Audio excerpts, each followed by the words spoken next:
just. It is on, right? No amplification. It's not Okay. muted, is it? No. You turn it up to talk louder. I have to talk louder? Yeah, because it's not coming through the microphone. Is it muted? Stand more. Well, I thought I turned it on, Yeah. because I can hear myself. Okay, I just want to make sure. No. Can I just use this? Yes. Yeah. Can you hear You me? could just use that if you want, you gotta turn it unmuted. Can you guys hear me now? Yay. Okay, You wanna use that instead? yes. There you Okay. go. There you go.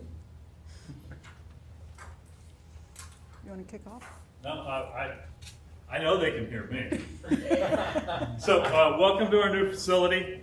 You're going to get your observer training, and then I don't know if it's part of the training, but the rest of what we do happens behind the wall here, and we'll take you back there when we're done, so you can see the rest of the space that we will be using during the election. I'm not sure what all's in these slides because I didn't review them before you started for this, but Yikes. this is a state-of-the-art building as far as this technology we didn't need.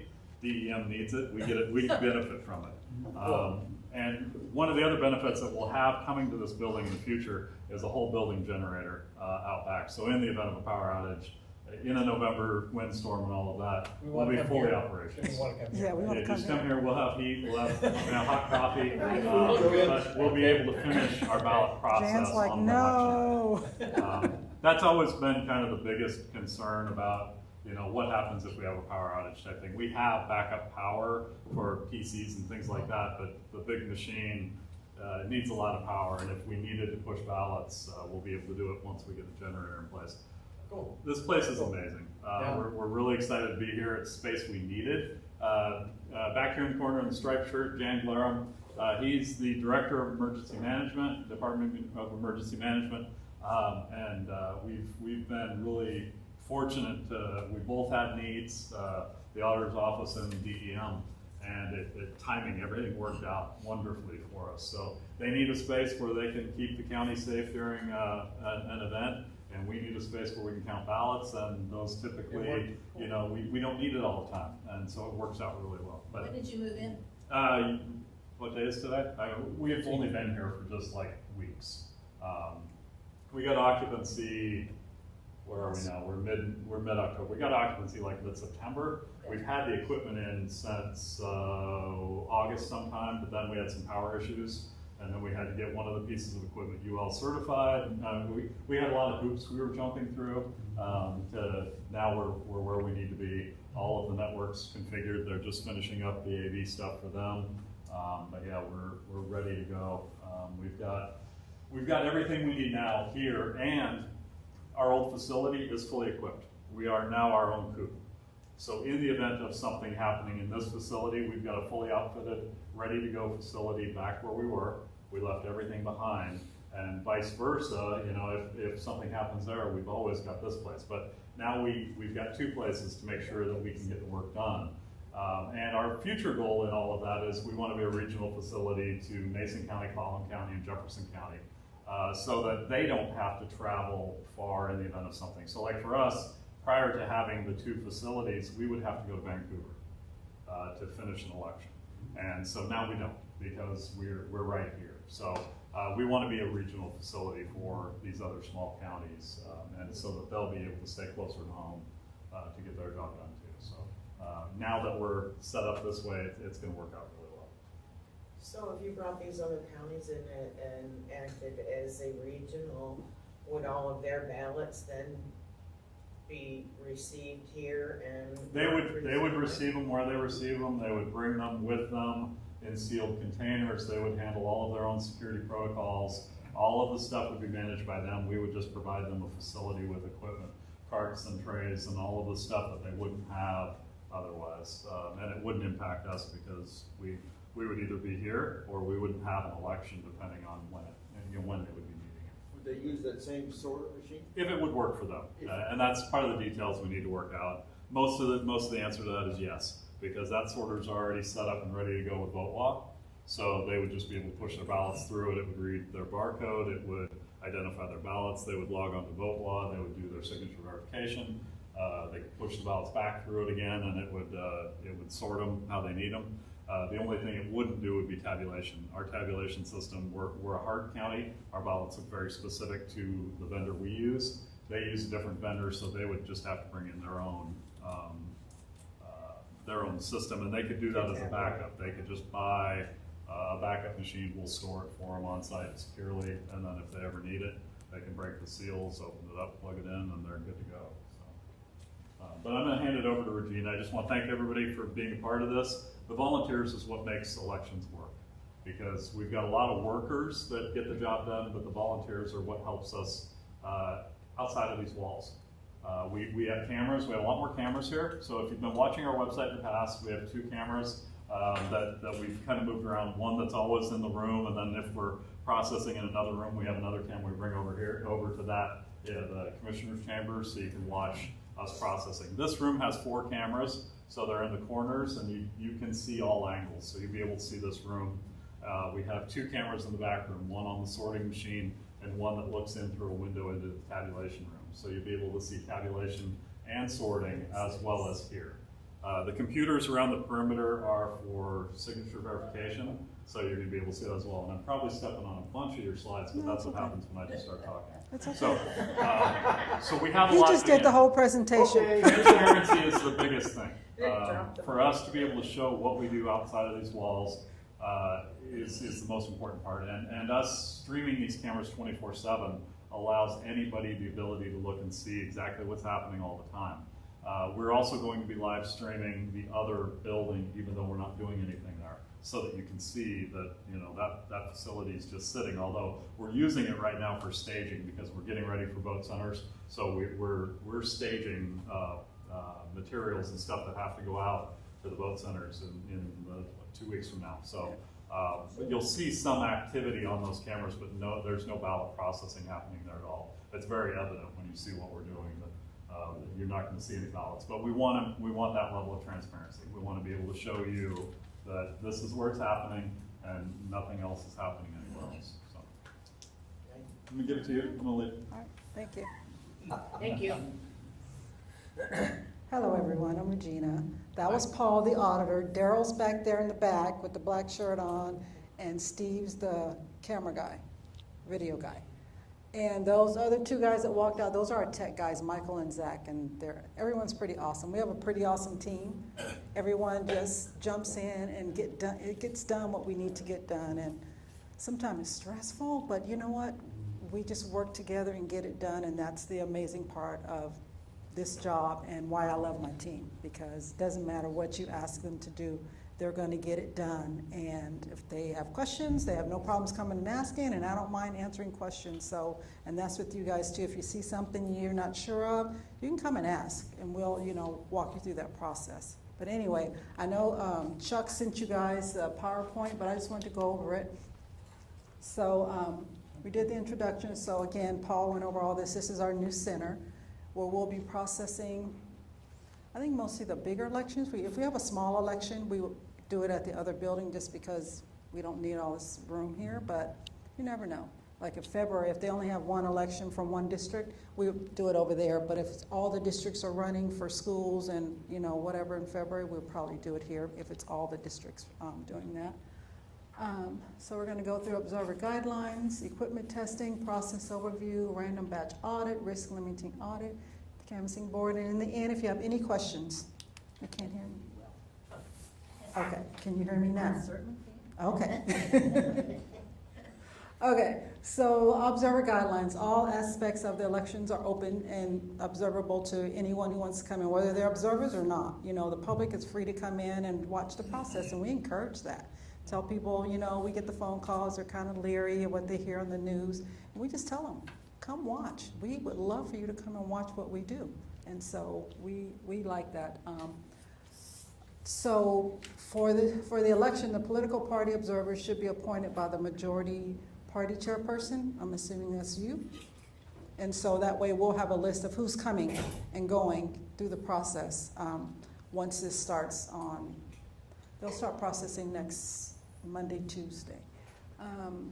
And so if you're in here, like I said, if you have any questions, You can ask me, there is Paul, Daryl, any permanent staff. You can ask questions, but the workers, the leads that we have, we ask that you not ask them any questions because we don't want to stop the process. We just want to keep moving. We know we're going to have a ton of ballots. We want to keep it moving, and so we just don't want any eruptions in that. Those are our pickup teams, well, a couple of them. They're just walking through. So they went out today, and they opened up all the boxes today because ballots went to the post office today.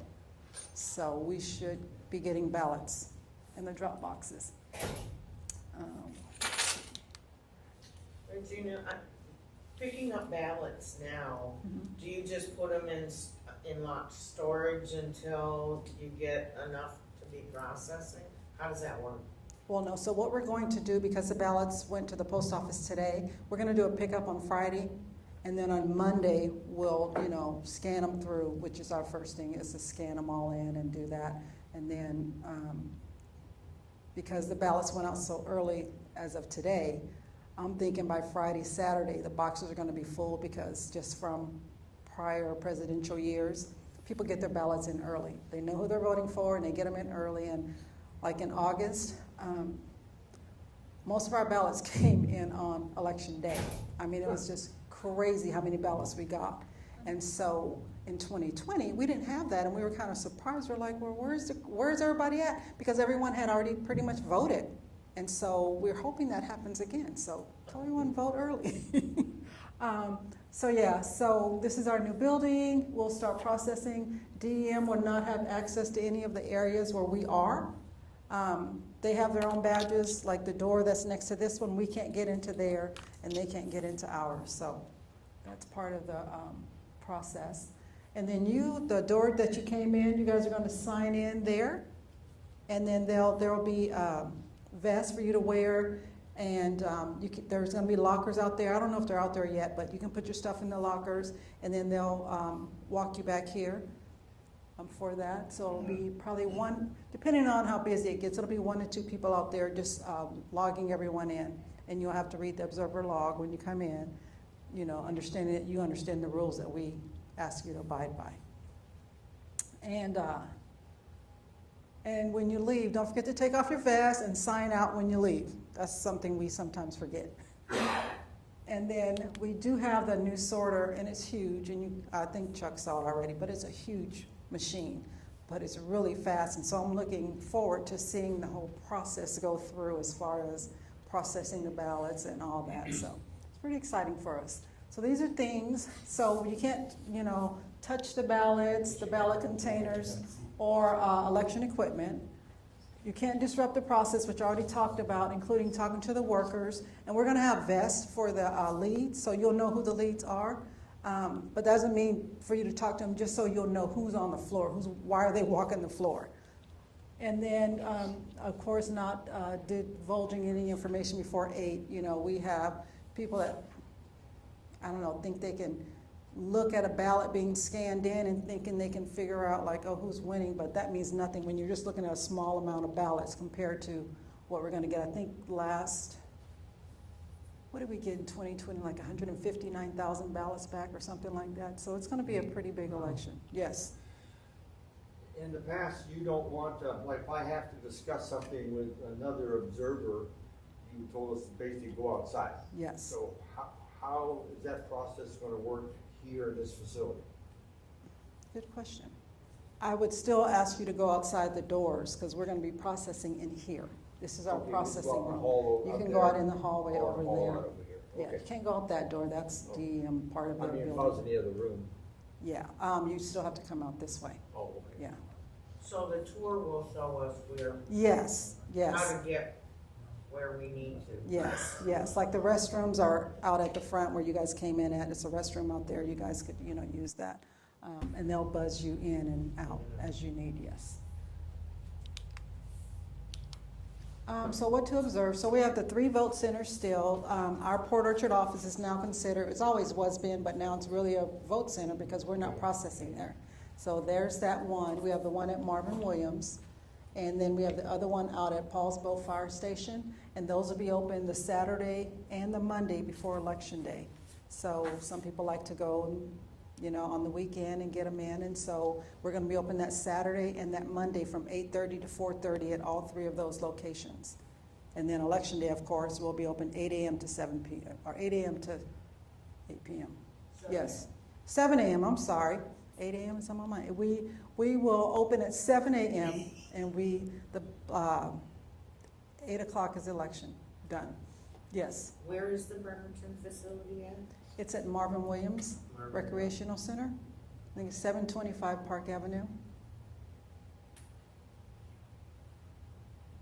And then the Paulsbo one is 911 Liberty Road, yeah. So, yeah. That's on the voter's guide. It is, yes, yes. And so again, we have our statewide voter intent standard, so everything that we do is based on this voter intent manual. If you're processing a ballot, first of all, they're either good, they're gonna go through this sorter because there's no write-ins, there's no mark out, anything like that. Those are perfect ballots, what we call. Those just go through the first go. If you have up where they wrote a write-in or corrected their mistake, or any kind of judgment is not done at that first step. You're just going through and saying, oh yeah, this ballot is good to count. They marked the ballot correctly, basically. Anything other than that, we send it out to further review. And those get batched up, and 2 people have to look at that and determine what the rule is. Did they mean this? And if it's not in this book, it goes to the canvassing board, which is the county auditor, the prosecutor, and one of the county commissioners. They'll determine what the rule is on that ballot. But And how long does that take? well, what we do is the ones that they can't determine voter intent, when we have our canvassing board meeting to certify the election, the first day of canvassing, they'll go through all those ballots that, need a determination. We don't usually have a lot. So it's not as they come in, No, it's at the end, at the very end. Let's see. So, yeah, if they have a write-in questions, marks are not consistent with the instructions. We had one was it August? Where, on the ballot it says, mark your ballot like this if you want to make a change or a mistake. And that's exactly what they did. Vote no, vote. It was just funny because they literally did exactly what the ballot told them to do. Voter instructions, anything not in this book goes to the canvassing board. And we don't want, people, if they can't determine it, it goes on from there. So the ballot programming and testing. So ballot layout, programming, testing, and tabulation are completed by our technology analysts, and they get in there and they do their stuff. And we have to do a test ballot to make sure the ballots are being counted correctly. And then we also do LNA with the state. The state goes to every county, which is 39 counties, to verify all the systems that the counties are using, that the count is correct. So there's a pattern to how many ever ballots they tell us we need. There's a pattern that says, okay, this is what the results should be. And that's checking every county to make sure the ballots are being counted the way they're supposed to. This includes a hash test of all the tabulation computers and the touch writers. And the touch writers is just a marking device. It really was geared toward people that are handicapped in some way, like they can't see very good or hear. You can put the the headphones on if you want to hear what you're voting on, and they'll tell you how to mark it and all that. If you can't see, you can make it larger to where you could see, and that's what that's for, but it doesn't record votes. It's just to mark your ballot and then print it out. So they've done their testing. There's a 2-person rule around the tab room year-round. Before, after the election, you could go in there if you had to, the guys always need something done. But now it's like a 2-person rule. If you're going in the tab room, 2 people need to go in there at all times. And then, like I said, we had our LNA last Wednesday, so everything is like secure. All the rooms are secure because we're actually technically in the election. And I just went over the LNA. Okay, well, I'll see you tomorrow. Yep. So we did all that, and I already talked about this, how the test ballots are marked. There's a matrix that shows the counting system report, matrix totals are matched. And if we'd had a discrepancy, we'd have had to go back and figure out, okay, why didn't this come out the way we expected it to come out, and it's usually because they forgot to mark a box or something like that. So then they go back and fix it, run it through, and once it's run through, according to what the matrix should be, then we're fine. And again, that's always open for observation. The truck was there last week. So our initial ballot processing will start Monday, and that's going to be for our lead training. So we have about 6 to 8 leads. They come in and they kind of help along the process because it's hard for us to be everywhere. So the leads come in. Most of them have worked with us for years, and so they're going to come in and just help out. If someone has a question with the ballot or something, they raise their hand. The leads will go help. And they do other tasks as assigned. And so the rest of the staff will start October 22nd, and our schedule is going to be 8 to 4:30, Monday through Friday. But I'm thinking just the flow, or we might have some Saturday work in there, and we will let you know if we're going to work on Saturday, but I cannot see not working on a Saturday for this election. So ballots are retrieved from the post office and the drop boxes, and so like I said, we're going to go out Friday to the ballot boxes to pick up the big 6 around the county. And then Monday, they'll start their regular schedule. They'll do Monday, Wednesday, Friday. If we see there's really a lot out there, we might increase it to the smaller elections, our smaller boxes. But at this point, we're going to do the big 6 the first and second week. And like I said, it just depends.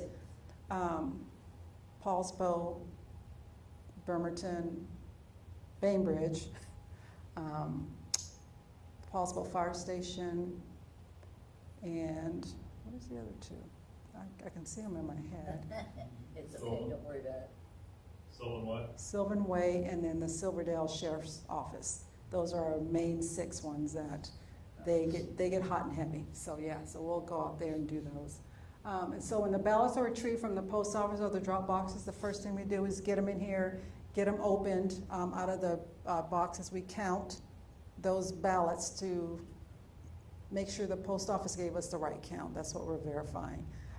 And then we scan them into this big sorter you'll see in a bit, and that sorter is capturing the signatures so we can sig check the signature on the ballot versus the signature on your voter registration. So however you signed on your voter registration, that's what we're going to match your signature on the ballot to. And if it matches, great. If it doesn't, you'll get a letter from us saying, hey, your signature doesn't match, please send back this form. And we would, comes back, if it matches the ballot signature, we would put it through. If it doesn't, those are the ones that go to the canvassing board, and they're the ones who decide if the signatures match or not. Did you have a question? Yeah, are all of these stations for the signature verification people? Yes. So, wow. Yeah. And how long after the election date do you continue doing that? Until we're done. Because we'll get a lot on election day. Our state law says as long as the ballot is postmarked by election day, we can count those ballots. Right. And so as they come in, we don't usually get, the day after we might get maybe a little bit more from the post office, but after that it just dwindles to, and we don't. So there's no cutoff date as to when you no longer. Well, when we certify, that's the cutoff date. Military has until certification day to get their ballot back to us, just When is because certification date? it's November 25th is the first day, and November 26th is when we certify. Okay. So yeah, and it's at 9 o'clock here. So during that time, if there's a question on signature, you have that period of time to authenticate it, Mhm. by going down to the county office or whatever it is and prove that that's who you are. You can, like I said, fill out the form we send you. Some people bring the form back in, Okay. but it has to match the ballot signature. Got it. And that sometimes is a problem because what we see is maybe it was a parent who signed the ballot for their child because they're off in school, and so that creates another whole issue. So they're looking for obvious Yes, differences. yes, Not all just the- subtle, but, yes. All the staff goes through signature training by the State Patrol. Mhm. And so they have to know that, and if they're new at it, someone would sit with them and just show them the nuances of, Yeah. this is what you're looking for. to help them, get along in this process. But the State Patrol does a really good job. So they're looking for obvious differences. And so my wife got a statement from the county saying, come down and verify your signature. Your signature hasn't changed in 30 years. Or maybe it had to be something, I would have to look at it to Yeah, see I know. exactly, what it is, but yeah. And so, and that's what we do. So once the sorter captures the signature, files are transferred into the election system, signatures are verified, 10% of those are audited to make sure they didn't miss anything. And so we do that every election. And then ballots are sorted by their precinct groups or into challenge trays. And hopefully we don't get a lot of challenge trays this year, or this election. Then we have ballot tracking slips and pre-inspection, questionable ballots again to further review. And then the ballots security is always maintained for the ballots. No two people or no one person is left alone with ballots. It's always two people with the ballot. And then the signature verification is the Washington state law, which is the RCW I put up here. Again, all workers are assigned to verify signatures, receive that training from State Patrol. And again, they do a really good job on that. It's online. And then they're looking at same style, general appearance. Some ballots, like when I signature check, you look at the signature that we have on file and and it just matches. And other times you're like, let me look at this for a bit. But if we tell the workers, if there's any doubt in your mind that it's not that voter, we want you to challenge it, because we want to be sure that that's that voter and not someone else signing their ballot for them. And so they look at the same style, general appearance, the proportion of the letters, height to width, irregular spacing, slants, and size. Some people like me, when I write my name, I do an R and there's a space. It's just what I do. And so if you see that not like that, you're like, oh, well, maybe. But then sometimes you change your signature, but a lot of times you can tell right off the bat if a signature matches or not. So that's what we're looking for. Style, slope, placement, alignment. I have one worker in the office, she signs her name with a smiley face all the time. So if she didn't do that, I'd be, was that you? So yeah. I started signing like a doctor. Some people do that, and so as long as we have that signature on file, we would count that ballot. So distinct or unusual traits, natural variation do exist on that. And a single trait is insufficient for validation. Like, I would say, like when we were in school, we were taught how to make S's and R's and all that. So you can't just look at the first letter and think, oh yeah, that match. No, you got to look at the whole name as a whole, not just that first letter. Because we don't reject a signature because of ligature marks. So, how you make your R may change, exactly. your S may change. I mean, that how you begin and end your name is often also not just a single characteristic for disqualification. Right. It's very obvious when you start looking at signatures that it matches or doesn't. Exactly. And if you come to Canvas Board, you'll see that. Chuck has been there where we're going through the probably 2,500 signatures or so that we'll have this time, and you'll see that the signature looks nothing like the signature that we have. And some of that, it could actually be the person. They changed the signature, but they didn't tell us. Yeah. And we sent them a letter, but they ignored it. I actually had a guy at the fair that told me, oh yeah, you didn't accept my signature, you sent me a letter, I said, forget you. And then I was talking to him, I said, well, let's take a look. And I pulled up his signature because we had Vote while they were with us, and he goes, oh yeah, that's my old signature, I changed that like 18 months ago. I said, oh, your fault. And then he gave me a new signature. So we send you a letter, and we don't do it because we're being mean to you. No, exactly. Exactly. And so some people will return it, some people won't. It's like, it's my signature and you need to accept it. Well, we can't verify it, then we're not going to accept the signature. And again, the canvassing board determines that. So here's our signature verification, how it looks. So it's 4 up. You have the voter's name, voter number, then you have the envelope signatures on top, and the signature that we have on file is on bottom. So that's what we're looking at, the names, top and bottom, do they match? And only the first one, is a match, but I would say only because I can tell that's a DOL signature. You know, they use that pen and it just makes the signature. So when we see those, we'll click down here. I think there's somewhere that says, you know, update signature. So we'll send them a letter saying we just want to update a signature because it just doesn't look like a normal signature. Okay, and then once signature checking is done, the ballots are ran through again. And so the challenges go into one bucket, and then all the ones that are ready to go are grouped in a batch of 200. And they're sorted into batches by their consolidated precinct. We have 9 consolidated precincts. Only one I know for sure is Bainbridge, that's CP4. So anything you see a CP4, that's all Bainbridge. CPs 1 and 2 is South Kitsap. And just it's easier for us to, when we have a recount, let's say in South Kitsap, we can just go pull precincts or CPs 1 and 2. It just helps us if we have to have a recount, which you never know. We've had one. Did you put the horses back up? Do we have the horses? Not on this machine. No. Oh. We'll see after you move in. It's a different machine. We'll have to see how it works. Yeah. You can't see all the pockets at the same time. No. It's two-sided. Yeah. So it's hard to determine the winner. Oh. Yeah, well, yeah, you'll see the new one. They covered everything up, and we're like, we liked it open so, you know, people can see how it works. So anyway. I like the horses, I bet a lot.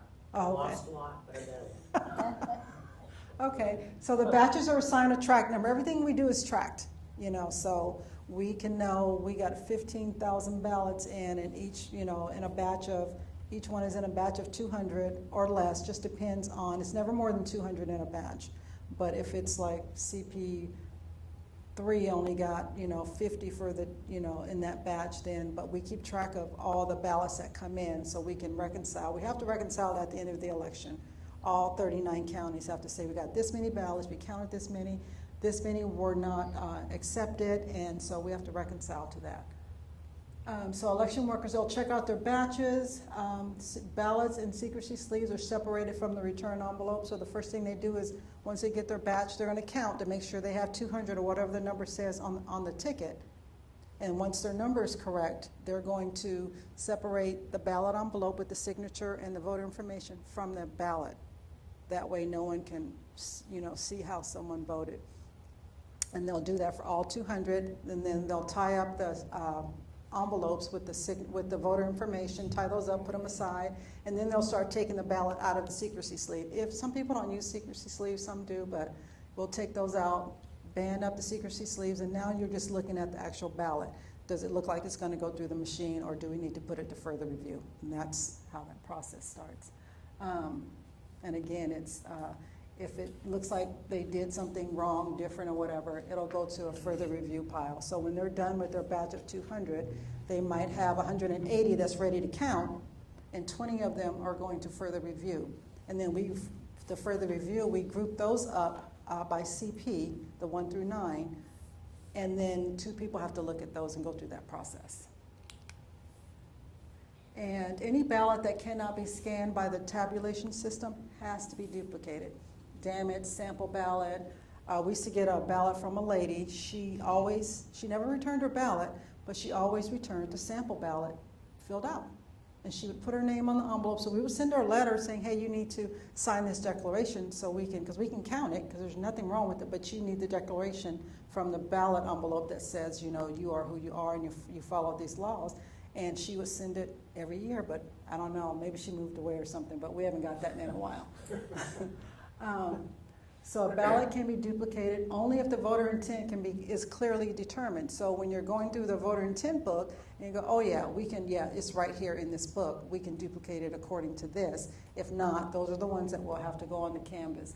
But it's 2 people working together. They have an audit log, and each ballot, the duplicated ballot and the new ballot get the same number with both initials. And so they will duplicate the ballot according to the original. And again, the audit number and the worker initials are recorded on both ballots, and then a whole nother separate team comes along and verifies that they duplicated the ballot correctly. And that's just our check to make sure that the ballot is marked correctly so it can be tabulated. Okay, we have 27 drop boxes throughout the county, and they open today. Each box has a special key to unlock and lock it. Teams of 2 will go out picking up ballots every other day. Election night, we'll have 27 teams, usually 2 to 3, just depending if, like Bainbridge, we might send 3 to 4 people out just because we know the volume of Bainbridge, the Silverdale office. So it's just those big boxes. We'll send more than one person, or it has to be 2 anyway, but sometimes we would send out, 3 or 4, depending on which box they're going to. Seals will read void if someone has, tried to remove it. And if that's the case, they would call us and say, hey, we got a seal that looks like it's been tampered. And then that opens a whole nother things that we have to do. And so each box has a tracker that we can monitor from the office. So one of the ladies would just, she can pull it up on her computer and she can track where they're going, make sure they're not going for ice cream or anything like that. So, so in the daily teams that go out, they're going to go out, like I said, this week, they're going to go out Friday and then Monday, Wednesday, Friday from there. They have a tracker in the vans, so we can, again, track where they are. If they got into an accident, we would know where they are to go pick up the ballots and make sure they're okay. And again, trackers will be in the ballot boxes on election night. So again, we can monitor where they are. And that's just, security of the ballots, but make sure nothing happened along the way where, maybe they got into an accident and they can't call us. We can say, hey, they've been at this spot. That's not the spot they should be in. So let's call and see what's going on. And so out of the 27, we have 4 new ones. We have one at the airport out here, the sheriff's office in Silverdale, in between the YMCA, the Rotary Park, which is the skateboard dog park, is what most people know it as. Yeah, we have one there. And then at the Olalla Bay Market and Landing, because they've been asking us for one out there, so we got one out there. And we got quite a few ballots back from the last election. We get a lot of from Pierce County because we're so close. So when we get ballots from other counties, we forward those on to the other counties, and they do vice versa.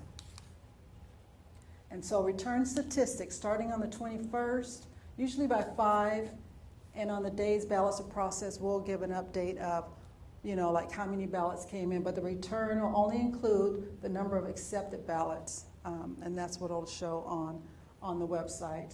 And then on election night, we're usually done posting by 8:15 to say what the first results are, and then we'll, as we count ballots, we will do an update to the results. Regina, Yes. on the one where it says the return statistics. Yes. Is that where you used to be able to tell if your vote was accepted? If your ballot was accepted, is that what Yeah, that you can go means? in there and look and see if your ballot was accepted. Okay. Yeah, I mean, now you can get text, not email. Well, we could email, but now you can. That's too new of technology for me. Yes. What I thought her question was, where are you gonna put the statistics? Are you gonna put it under the tab that says latest vote results? That's what that is, right, Steve? There's the results start after the first election day, or the election day. That night, those are the results. Well, where are you gonna put the daily statistics is the question. There's a ballot return statistic. So to answer your question, you need to go to VoteWa to verify that your ballot was accepted. That for your individual ballot. Okay. For the grand total, like if you want, we want to see what the turnout is, we have a link that's ballot return stats. On the website. And that's on the auditor's I'll page? look for it. Yes.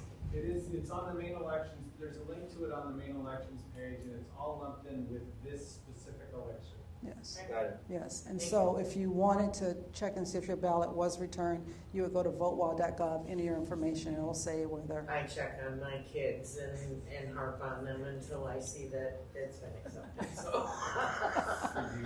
I have a mom that called that I know personally. She called me the other day, it's same thing. And then we do a random batch audit, and that's required by law for all the counties the day after election. So the day of election, we'll go through, and whatever ballots are in the cabinet to be counted, we randomly select 6 batches, and those 6 batches are going to be hand counted, And, well, they're going to run those 6 batches through the machine first to get a total of the results of those 6 batches. Then the next day, we're going to hand count those ballots to make sure those ballot count match the machine count that we did. So that's more, so people, I don't know, maybe trusting more that, you know, the ballots are being counted correctly, because, you know, I'm hearing that people think the ballots are not counted correctly. Not Yeah, here, they but need to other come places. They need to come watch the process. I'm Exactly, serious. exactly. So again, a single race is then randomly selected from all countywide races, or 3 races from the 6 batches selected. The random batches are scanned and secured separate from all the other batches. And within 48 hours, and usually the day after election, we will go through and do a manual count of all those ballots to verify the machine did count correctly. And then we have the risk limiting audit, the RLA. This is done with the Secretary of State, and all counties for this election, as in August, have to participate in this one. Before they were like, if you want to volunteer to do this, you can, but now they want to, all 39 counties will have to do this random or risk limiting audit. And I don't understand all of it, but this is what you do with it. So for the election, all counties are required to participate with the Secretary of State. A risk limiting audit, it audits using statistics to confirm election outcomes. Ballots are randomly selected and hand tallied one by one until enough has been sampled to confirm that the correct winner was found the first time. If the winner won by a lot of votes, the sample needed to confirm may be quite small. If the race is close, more ballots will be examined. And so they'll say, okay, because we number our boxes. Once they get scanned into the tabulator, all the boxes are numbered. And so they'll say, oh, and we have to send that information to the state. And they'll say, okay, they run their computer and say, okay, go find box 5. And in box 5, go and count down to ballot 30. Pull that ballot. And then we go through and we do this for how many ever they say we need. And then the machine is going to tell us if the vote was counted correctly. So it's kind of interesting. It fascinates me because I've never seen something like this done before, but it's really interesting how it gets down to the details on a ballot. So yeah. And so again, the canvassing board is the county commissioner, the prosecuting attorney, and the auditor. And sometimes, like if they're on the ballot, they have to designate someone else to take their place, or if they're out sick or something, they have to designate. And we get those beforehand, before the election, saying these are the people that we're going to designate to do the job. And they're the only entity with the authority to reject a ballot. And so yeah, and then they'll determine if challenged ballots can count. They'll look at the signatures like we do, and they'll determine if it, counts or not. And then they're the only ones that can certify the final election results. So we'll go through all the ballots that Monday, and then that Tuesday we'll certify. And the voters have until 4:30 that Monday to get back in the forms, like if the signature didn't match. We're getting a lot of where both ballots are coming back unsigned. And we didn't used to get that many, but we're getting quite a few the last couple of years. So anyway, they have until 4:30 that Monday to get that form back to us, so their ballot, possibly can be counted. Again, November 25th and 26th at 9 here. And if there's a recount, hope not, they'll set the dates and times for the recount for that. So yeah, and we just had one in August, so that was fun. And so the recount, only after the election is certified. The machine, if it's a machine recount, its difference is less than 2,000 votes and half of 1%. A manual is difference of less than a quarter of 1%. And local races less than 150 votes, statewide less than 1,000 votes. And that's what happened in the Commissioner Public Lands. That's what happened with them. It was really close in there. It was 51. 51, I was like, wow, that's really close. So anyway, we did the recount on that, and it came out just the way we expected. And again, written request no later than 2 days after certification can someone ask for a recount. And then we have write-ins. And write-ins are just people, they don't want to vote for a candidate, and they write in, you know, SpongeBob, Donald Duck, Mickey Mouse, you know. We do have one write-in candidate, I think, for, We have a few on the ballot. oh, we have a few on the ballot, okay. All right, so yeah. So all write-ins, they must declare that they're write-in, and all write-in votes, declared or not, are grouped together for initial results.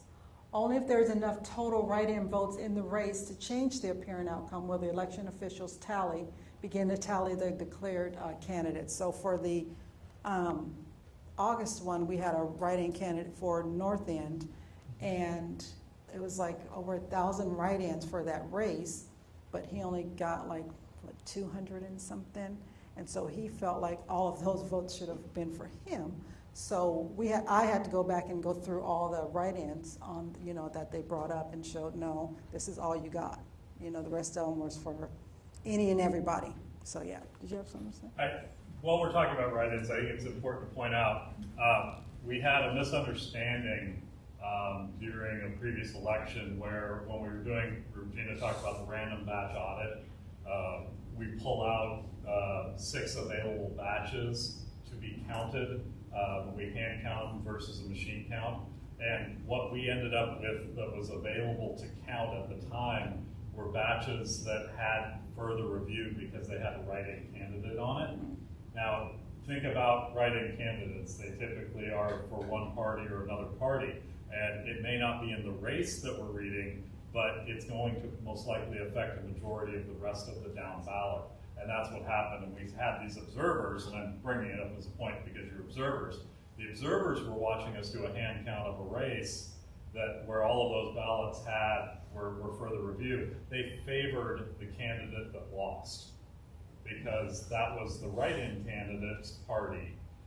And we tried explaining it to them. They didn't believe us. They ended up paying $35,000 cash to have us do a hand recount of the entire election race for that office, and there was no change in the results. They watched every single ballot get pulled out of the box. They got to see everything as we went through it. And I tried to tell them, but they were just convinced that we had done something wrong. So I'm telling you as observers, know that when we do those audits, that we try to balance the best we can and have available ballots. We can't control how ballots come in, so we do our best job so that we have an equal representation of, you know, everything that's available to count. But know that, you know, there are things that, you know, with write-ins that can really influence what you think you're seeing. And in reality, they don't. But, and I'm willing to talk at length to anybody about it, but they just didn't want to hear it. They were convinced otherwise. So I tried to save them a lot of money. And I didn't want to tell them they were making a mistake because I didn't want to be perceived as a roadblock. But I gave them every rational answer before they handed me the cash.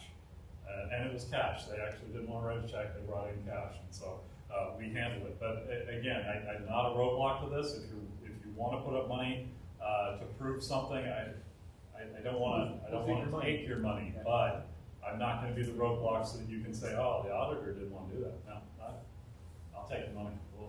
So you slept well then? I slept really well because I called it from the beginning. I told them exactly what was going to happen, and it came out that way. And then they looked at me like I was Karnak with an envelope or something. It's like, no, trust me, I understand what we do, and you would too if you had paid all of the attention to what we were doing. But you know, in this case, it did. So I saw that, and I thought I needed to let this group know. Good. Yeah. Okay. So if there's enough total write-in votes, then final tabulation will display each individual tally for the declared candidate. And we had that for the North End for August. He got enough votes to where he's actually on the November ballot. Mr. Hendon? Yes, yes. So if there are not enough total votes, write-in votes to overcome the apparent winner, then we don't tally those votes. But if there is something in there then yeah, we would have to do that. And that's the end of my presentation. Do you have any questions? No? You did such a good job. Drop the Thank mic. you. I could hear every word you said. Oh, good. Okay. All right. So from now on, I'll use the mic. Yes, sir. Yeah, well, this might be a I have a voter in my precinct who had to go to Florida in order to help get power back on for people there. Okay, And so they're thinking it's gonna be impossible. They're having to move around. How are they gonna get their ballot? okay. They're wondering, what could they possibly do to vote? Well, here you Send go. that in. Once, so 18 days is Friday, that's when ballots legally have to be out of the office. So on Friday, unless they're military, are they military or anything? No, they're Okay, not military. Okay, so starting Friday, they can go to votewa.gov, put in their information, they can print out an online ballot, but they have to mail it back in. Mail So, it in. yeah, so I would tell them, get it done as soon as possible. I don't know what the mailing situation is, you know, at this point in Florida and North Carolina. But Yeah, so it wouldn't come in it wouldn't be in one of our lavender envelopes when it no, comes in. no, But you'd go pick it up from the post office. Right. And then it would look like regular business mail. it's just some people put it inside it in a regular envelope and mail it that way. Be on the safe side, yeah. Put it in another envelope and then mail it to us, to the elections office. And as long as we get it, it's postmarked by election day, we would count that, Okay, ballot. so that wouldn't end up going through our sorter here. Oh, no, no. And you'd end no. up probably having to duplicate that one in order to tabulate it. We're gonna have a lot of duplicating because military ballots went out, 3 weeks ago or so? And they can return their ballot. Military overseas can return their ballots by email.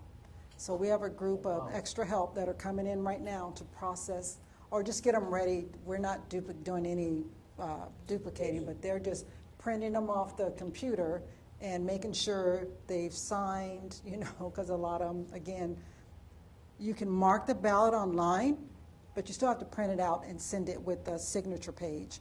And they think because they marked it online, all they need is a signature page, and so we have to send out an email saying, no, you need the actual ballot, you need to send the whole packet back to us. And so that's gonna be, I think last week they were already over 300 back, so yeah. Is that a separate signature review process, or does that get into the pipe with all the regular signatures? The people that are doing the, pulling them off of the computer, they're the ones who are doing the signature checking on that. So it's, Okay.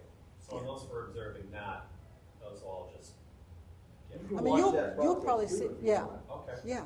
yeah, because they'll keep We're at coming. 619 Division Street where they're doing it, but you Yeah. can watch it right after. Yeah, and they're just getting them ready because, 4 years ago or 8 years ago, they were on election day, they were just coming hot and heavy, and we couldn't even keep up, it was so much. So now we've learned, bring in enough people early enough, since the ballots went out 3 or 4 weeks ago already, just to get them ready. We still have to duplicate them, but at least we can go through and make sure they got a valid signature, we have an actual ballot, and, you know, if not, we contact them, and so yeah.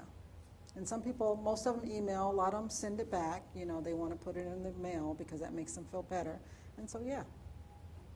And did I hear you correctly? They could still email it or send it back after election day before? No, on emails, we have to have it back by 8 o'clock our time on election night. So you don't print any more after that? No, we'll print, we will look at them up until that time, because a lot of time, what we learned was when we had the guy just got overwhelmed because it was so many, so he just stopped looking after 8 o'clock. But here's the problem is, if someone just sent back that declaration without the ballot, you're too late because you didn't return that ballot. Now, if he had returned the ballot, we could have said, oh, you forgot to, if we had the information, you forgot to sign, you know, your form, we could do that. But if you don't have that ballot attached, then that's a too late ballot at that point. So yeah, but they're doing really good. They're getting back to people, and people are getting the forms back to us, you know, like I said, a lot of, you know, and it says when you go online to get your online ballot, it says you can mark your ballot, but it doesn't, you have to print out the whole packet, including the ballot, and some people get it and some people don't. I think most people just don't read the whole thing, but anyway. So yeah. Can I speak to that actually? Yes. I was the email guy in 2016. You were? So When was Sean here? Now, can you believe it? When was Sean here? Sean was 2012. 2012, that's what I was talking about, 2012. So, whoever's doing that now, they are paying close attention to the ones that are coming in late. I mean, they're doing their best to look at everything that comes in before 8 o'clock. Because of the situation Regina talked about, where sometimes they only send a declaration. So they, close to the end, I think they're probably just gonna be looking at them to make sure that the packet's complete. They might not print them out yet, Right. but they're just making sure that everything's there. So if it's 7:57, well, that might be a little late. But if at 7:57, say, somebody comes in and sends only a declaration, they can write back right away and say, hey, we need the ballot, go with it, and hopefully they can do it quickly, so, yeah. Yeah. I just wanted to speak to them. Yeah, so yeah, so those will be fun. We'll have a lot of duplicating going on. Yep. Any other questions, comments? What's the percentage of, no signature ballots that you get? Is it pretty low? Yeah, I think ours is, do you remember what our percentage was for ballots, no unsigned ballots? We've had more this time. We've had more this time than we've ever had, so I don't know if there's something out in the wind. I can't remember. I don't recall exactly. Yeah, because I know our challenge is, Small ballpark, I mean, is it high? no, not at all, No, I mean, when you're talking an election with, 159,000 Yeah. voters. it was like maybe $1,200 or something, I think. Yeah. I think it was a number in that range, if Yeah. I'm recalling correctly. But that was a significant increase over what we've seen. Yes, It's kind of been slowly growing over the last couple of years. We've been getting more and more unsigned. Now, And it's on purpose. on purpose, apparently. you said you had to contact these folks? and Yes. tell them they had to come in and sign, or send it back?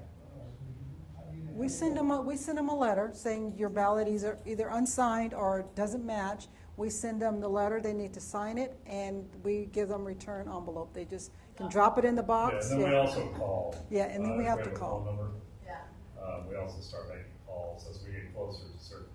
Yeah, call or email or text. So the new rule, the new law from the state is, once we start processing, you have 3 days to contact the voter by email, phone, even though we've already done that. As soon as we get the challenges in, we start the letters so we can get them out in the mail, so there's enough time. But now there's this other added on of, you gotta call them also and, text them or whatever we have. Even on the inside, when we get close to certification, we, up until anywhere between 3 and 5 days, we already had to call them before we certified.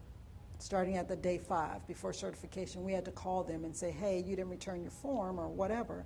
Well, now the state's saying you gotta do it on the front end too. So that's added a lot of extra work for us to make sure we have enough people in the office to make those phone calls, emails, text. So that's kinda bottlenecked us in some ways, but that's why we have a lot of extra help staff in the office. These are only ballots that have, these are only ballots that you've received. You're not seeking to. No, these are ballots that we've sent out and they've sent back that we're signature checking and they don't match. Yeah, they don't match or they didn't do a signature. So, yeah. And that's the key thing about elections too, is that before the election starts, we have our list of registered voters. So we're working from a list of registered voters. So basically it's all solicited because we've sent it out and now it's coming back. And so we're validating against the voters we have. That's part of that audit process where, you've got X amount of voters and you got X amount of ballots that come in. We can constantly check that. And with the state, you have up until election day to register. So, you can do that up until 8 o'clock on election day. So, Yeah. that list does get adjusted because we've added people who register last minute. But Chuck and his group of people are quite interested in, watching that as well from the outside. So, which I like. I don't mind. More eyes the better. Yeah. And so voters do get, like Paul said, they get to come in up until 8 o'clock to register and get a ballot. And then you'll have people coming in from, the surrounding counties, Mason, Pierce, sometimes King, because they're over here, working, whatever. And so, great idea from Paul was to print those counties' sample ballots. So if someone comes in, if something happens to where we couldn't get to the state, because we can go into VoteWa and go to that county and print a ballot for a voter if they're here from Mason. But if something were to happen with VoteWall and we couldn't do that, we just, King, Pierce, Mason, and Jefferson, we printed out their sample ballot, so in case someone did come in during that time frame of VoteWall not working, we can get them a sample ballot and we would forward it on to those counties. Yep, we do it. Something, I guess, just statistically it always comes up, you can get more, we can issue you more than one ballot, but only one ballot would ever be active. Yes. And so we always get questioned, well, how come you've sent out more ballots than you have registered voters? And that's just because people lose their ballot or think they lost their ballot. They call us, and before we can issue you a new ballot, we inactivate your first one. So the system has this procedure in it, kind of like your bank. You have to have money in your account before they give you money back. Same idea, you know, we inactivate that first ballot we sent you, we activate a new one, we send it out. And so there's never in your possession, you may end up finding the other envelope, you'll have two of them. Only one of them is going to be good. Yeah. The nice thing about the way the system is set up is if you return the wrong envelope, you return the inactive one, we can just flip it. So because we've issued it to you, it's still got your name on it, we know who you are, you've signed it, all of that. If that's what we get back and we see that the other one hasn't come in, we just inactivate the active one, reactivate the inactive, and we count it, and we just move on. Yeah, they're We actually, don't contact you, we don't do anything, because you voted, we were able to clear it because of your signature. And we just assume that, oh, you found it in that stack of mail that went on the corner of the table. yes. We get that a lot, quite a bit, so yeah. Build the software for all that. Well, so VoteWall is a statewide voter database, and they're a company that has done this. They're used in multiple states. They're called VoteWall here. They're called something else in Arizona. They're called something different in California. But it's all basically it's Vote Washington. So it's a centralized voter registration database. The nice thing with that too is that prior to us having VoteWall, we weren't able to, if somebody were to come in and want to register, they're attesting basically, I haven't voted anywhere else in the state of Washington. Now we can verify that. Because we could have somebody come in on election night, say, I forgot to register to vote, I need to register to vote, you know, and get a ballot and all that. We can look you up and say, oh, but you live in Seattle or you lived in Seattle and you voted already because your ballot processed 3 days ago. We can register you, but you're not going to get a ballot. You know, so it does give us that ability to better manage from a statewide perspective. And now the legislature is realizing that, okay, statewide it works. So now it used to be that if you moved, you got your voter registration canceled in one county, and then you had to go register to vote in a new county. Now we can move your registration from one county to another. You don't have to go through all the paperwork part of it. So it's a lot nicer. Any more? Any other questions? All right, you want to see the other side of the wall? Yes. It's not that exciting, but I mean, it's part of the building. It's a sexy machine. It is. Big,